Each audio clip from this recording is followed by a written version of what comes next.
Bem-vindo a mais um Leituras da Semana aqui no Enquadros. Eu sou o Rafael e vim mostrar as leituras que eu fiz na semana anterior, né? Esse quadro que pontualmente vem atrasando um dia, ele é para sair na segunda, mas vem sempre saindo na terça-feira. Então, pontualidade aqui é com a gente até no atraso, né? Essa semana eu até li bastante, dei uma adiantada no Blueberry, já comecei a ler um volume de saga dos X-Men, mas li ao todo 4 quadrinhos. O primeiro deles foi Ken Parker, número 13, do Berardi, com Ivo Milazzo. E aqui as duas histórias são desenhadas pelo Milazzo, tá? Um fato raro agora, já a essa altura da coleção. Traz duas histórias, né? Lily o Caçador, que é o da capa, né, do quadrinho. Lily é essa cadelinha aqui, creditada como uma das melhores e mais emocionantes histórias do Ken Parker. Muita gente cita ela como sua história favorita aí do Ken Parker, que provavelmente se transformou na minha também. A arte, claro, do Milazzo, muito boa, muito competente, páginas e páginas sem diálogos às vezes, e tudo muito direto, né? Não tem muita narração em off, nada disso, e os personagens não parecem uns palestrinhas falando toda a narrativa o tempo todo e blá blá blá. Aqui o Ken Parker fica muito ferido e à beira da morte quando é encontrado por uma cadelinha que ele anteriormente tinha ajudado salvando-a de uma armadilha. Ali ele não sabia, mas criava um laço com aquele animal que futuramente iria te salvar a vida por diversas vezes, diversos dias a fio, contra o frio, a fome, contra a natureza e também contra os homens, né?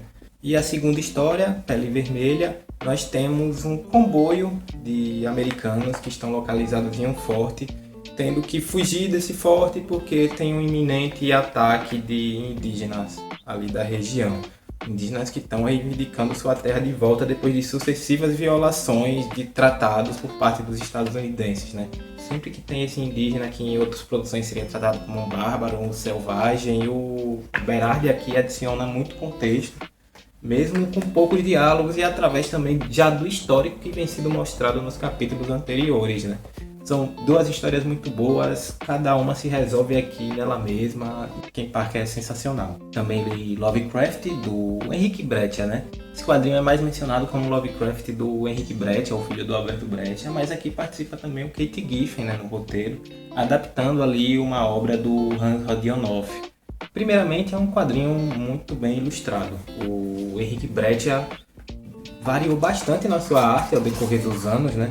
E ele consegue ser muito bom, tanto com arte preto e branco, tanto com arte colorida. E aqui no quadrinho, como vocês podem ver, é colorida e muito colorida, com cores muito vibrantes, flertando muito com o verde, o amarelo, a escuridão, né?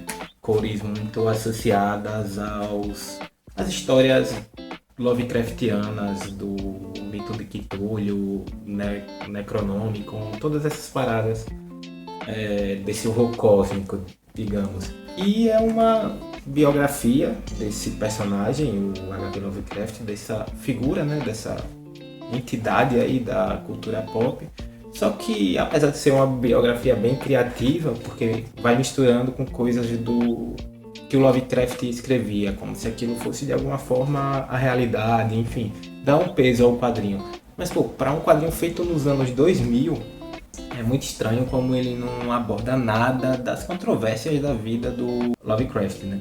Podia ser mencionado aqui e ali, ou até deixado só pistas e sugestões durante a história ou pela arte, de que o Lovecraft é esse cara xenófobo, misógino, que aqui às vezes aparece como um príncipe romântico, enfim. É meio estranho isso, mas ainda assim é um quadrinho bom. Eu gosto mais de como outros autores trabalham Lovecraft e seu legado, Alan Moore, inegavelmente, né? Mas também o Bloodborne, que eu já citei aqui, do Miyazaki, que saiu para PlayStation 3, 4, não sei, joguei no 4. E tem muita influência das histórias do Lovecraft, mas não ignora a xenofobia dele, sabe? Tá presente ali de alguma forma. Mas é um quadrinho até que vale a pena. Ele saiu originalmente pela Vertigo, é interessante, principalmente pela arte do Henrique Breccia. O Grande Poder do Schnickel, do Rosinski com o Van Hamme, que é a dupla responsável por Torgal, que vai ser publicado agora pela Pipoca Nanquim. A Comic Zone parece que anteveu esse lançamento de Torgal e publicou uma obra do mesmo autor um ano e meio antes de Torgal ganhar vida aqui no Brasil novamente, né? E eu acho que foi uma decisão acertada. O Grande Poder do Schnickel é uma grande história Inclusive é um quadrinho que teve umas leituras, uma percepção meio esquisita, pelo menos para mim, que é de que o grande poder do Shninkel é como se fosse uma mistura de Senhor dos Anéis e da Bíblia Católica, ou das histórias do cristianismo, sendo que o Senhor dos Anéis já é puro catolicismo ali impregnado, e o próprio autor, Tolkien, fala sobre isso, né? Tem muita coisa que não é nem metáfora para a religião católica ali na obra de Tolkien, que é coisa direta mesmo. Enfim, o grande poder do Shninkel às vezes é até discreto nisso, tem sutilezas e tem ironias também. Ele não é devoto a esse cristianismo mítico e limpinho como Tolkien talvez fosse, né? Nunca conheci o cara. Mas o grande poder do Shninkel adiciona comentários sutis sobre as consequências do catolicismo no mundo real, né? Não fica parado no livro e nas escrituras, ele trata também do reflexo do catolicismo e do cristianismo e de religiões messiânicas no mundo real, a partir de um universo de fantasia, dá para dizer até fantasia sombria, porque tudo aqui é muito bizarro. E por ser um quadrinho europeu, ele tem umas doses esquisitas de erotismo, meio bizarro, mas dá para passar, dá para entender também. Mas é um quadrinho muito bom, muito bem desenhado. É muito instigante, na verdade. Você começa a ler e você quer acompanhar a jornada do personagem, que é até uma jornada bem padrão, jornada do herói. Só que é tão bem temperada, tem tantos elementos além ali do básico, né, das linhas gerais da jornada do herói. Ele tira sarro com tudo que ele se propõe a tratar aqui. É um quadrinho para se levar a sério, mas também para rir, para se divertir. Foi um grande acerto aí a publicação. E também a coleta do Pedro Vó, finalmente, publicado pela Conrad, mas eu acredito que ele já tinha publicado anteriormente, digital ou independente. Eu já tinha ouvido falar sobre esse quadrinho e demorei muito para ler ele. Já tinha ele na estante há um tempo, e aí peguei para ler porque achei que seria rapidinho de ler. Foi porque o quadrinho é muito bom e muito envolvente. É praticamente um documentário, praticamente um profissão repórter lá do Caco Barcelos, só que o Caco Barcelos é o Pedro Vó. E ele acompanha aqui o dia a dia, um dia na vida de 3 catadores de lixo. Trabalham separando o lixo, vendendo para reciclagem, enfim. Eles fazem parte do ciclo da vida urbana, né? Parte muito importante e significativa, inclusive, porque eles fazem um serviço que deveria ser de todos para a nossa própria sobrevivência como espécie, como modo de vida, mas são poucos que se dispõem a fazer isso, e quem faz isso ainda vive à margem da sociedade, né? Não é considerado uma profissão, mas normalmente é considerado um sinal de fracasso, ou sei lá, às vezes não são nem considerados, e esse é o problema, né?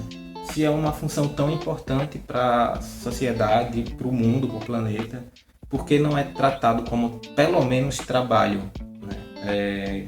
Não é dignificado, não segue as mesmas normas e leis. E aí, a partir disso, o Pedro Vó consegue retratar aqui 3 figuras importantes até no movimento por busca por dignidade para essas pessoas, que são 3 catadores que seguem sendo catadores, mas que atuam de diversas formas para dar voz aos catadores do mundo todo, não só do Brasil, não só de São Paulo, que é onde se passa o quadrinho. A arte é legal, é muito competente, tem toda essa cara de quadrinho documentário mesmo. Principalmente esses quadrinhos que estão retratando diretamente alguma pessoa e tal, a opinião dela. O Fabien Tumé faz isso, pelo menos nos álbuns mais recentes dele, ou até a Odisseia de Hakim. E aqui o Pedro Vó também faz, o Joe Sacco faz isso nos quadrinhos dele. E aqui o Pedro Vó também faz com um tema talvez igualmente importante ao que esses 2 outros autores retratam. Ótimo quadrinho, gostaria de ter lido antes, porque com certeza entraria em listas de melhores do ano. Essas foram minhas leituras, mas e aí? Já leram esses quadrinhos? Eu recomendo muito a coleta e o Grande Poder do Shninkel, que acredito que são quadrinhos ainda fáceis de se encontrar, com promoção e tal. Claro, eu recomendo Ken Parker também, né? Mas Ken Parker, esse número já é mais avançado, embora você não precise ter lido nada antes de Ken Parker. Eu sempre falo isso sobre Ken Parker, né? Mas foi só isso, até mais, deixa o like, comenta, compartilhe e se inscreve no canal, né? É bom aí para receber os vídeos pontualmente no dia que eles vão sair, segundo a minha vontade e tempo de disposição para produzi-los. Mas por hoje é só. Falou, até mais.